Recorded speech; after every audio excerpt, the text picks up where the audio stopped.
بسم اللہ الرحمن الرحیم۔ محترم ناظرین، سورۃ اخلاص قرآن کریم کی ایک چھوٹی سی سورت ہے اور فضائل بہت زیادہ ہیں۔ تو آج کی ویڈیو میں ہم سورۃ اخلاص قل هو اللہ احد کی ایک بار پڑھنے سے لے کر لا تعداد پڑھنے تک کیا ثواب ملتا ہے، اس کے بارے میں ہم گفتگو کریں گے۔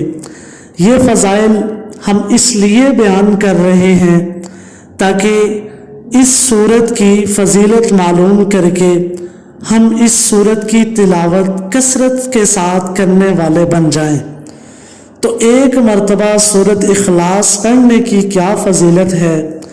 رسول اللہ صلی اللہ علیہ وسلم نے فرمایا، جس شخص نے قل هو اللہ احد پڑھا اس نے گویا تہائی قرآن پڑھا، یعنی صرف ایک مرتبہ سورت اخلاص پڑھنے پر 10 پارے پڑھنے والے کے برابر ثواب ملتا ہے۔ جو شخص فرض نماز کے بعد 10 مرتبہ سورت اخلاص پڑھے گا تو اس کو کیا ملے گا؟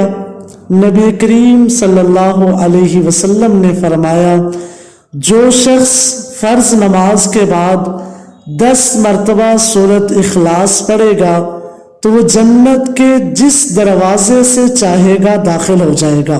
سبحان اللہ۔ اب 50 مرتبہ سورت اخلاص پڑھنے کی کیا فضیلت ہوگی جانتے ہیں۔ حضرت انس رضی اللہ تعالی عنہ سے مروی ہے، جو 50 بار سورت اخلاص پڑھے گا اللہ اس کے 50 سال کے گناہ معاف کر دے گا۔ جو 100 مرتبہ سورت اخلاص پڑھے گا تو اس کی کیا فضیلت ہوگی؟ حدیث کا مفہوم ہے اللہ اس کے لیے جہنم سے آزادی لکھ دے گا۔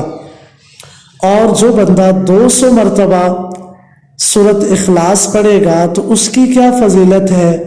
حدیث کا مفہوم ہے 200 مرتبہ سورت اخلاص پڑھنے والے پر اللہ 1500 نیکیاں عطا فرمائے گا۔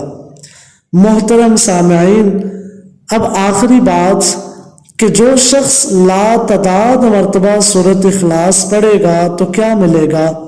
ایک صحابی رسول صلی اللہ علیہ وسلم مدینہ منورہ میں وفات پا گئے تو 70,000 فرشتے اس کے جنازے میں شامل ہوئے۔ صحابہ حیران، تو حضور اکرم صلی اللہ علیہ وسلم نے فرمایا، یہ صحابی چلتے پھرتے اٹھتے بیٹھتے ان کی زبان پر سورت اخلاص یعنی قل هو اللہ احد رہتا تھا۔ آج اللہ تعالیٰ نے سورت اخلاص پڑھنے کی برکت سے ان کے جنازے میں فرشتوں کو بھیج دیا ہے۔ تو دوستو، سورت اخلاص پڑھنے کی کتنی زیادہ فضیلت ہے، اس لیے اٹھتے بیٹھتے چلتے پھرتے سوتے جاگتے ہم سب کی زبان پہ سورت اخلاص ہو، قل هو اللہ احد ہو۔ اللہ تعالی ہمیں اس پر عمل کرنے کی توفیق عطا فرمائے۔